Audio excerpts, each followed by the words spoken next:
এই হচ্ছে বাদুইর সাবের সাদাত পাবলিক উচ্চ বিদ্যালয়। আর এই বিদ্যালয়টি প্রতিষ্ঠিত হয়েছে 1965 সালে। অর্থাৎ 1965 সাল থেকে বাদুই গ্রাম এবং তার আশেপাশে 3 থেকে 4টি গ্রামের ছেলে মেয়েদের মাধ্যমিক শিক্ষা ক্ষেত্রে এই বাদুইর সাবের সাদাত উচ্চ বিদ্যালয়ের ভূমিকা অত্যন্ত রয়েছে। এছাড়াও এই এলাকার শিক্ষার মান উন্নয়ন, শিক্ষার হার বৃদ্ধিতে এই বাদুইর সাবের সাদাত পাবলিক উচ্চ বিদ্যালয়ের গুরুত্ব অত্যন্ত রয়েছে।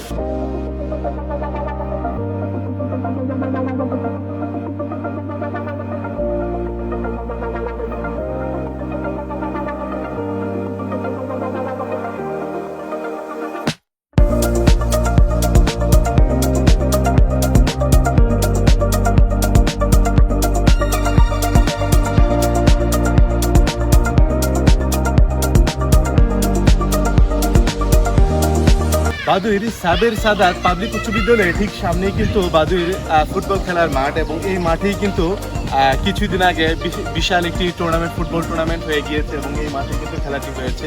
আমরা জানি যে খেলাধুলা স্বাস্থ্যের জন্য অত্যন্ত গুরুত্বপূর্ণ এবং মানুষের মানসিক বিকাশে খেলাধুলা খুবই গুরুত্বপূর্ণ ভূমিকা পালন করে, এবং বাদুইর ফুটবল খেলার মাঠটি কিন্তু এই বাদুই গ্রামের ছেলে মেয়েদের খেলাধুলার ক্ষেত্রে খুবই গুরুত্বপূর্ণ ভূমিকা পালন করছে।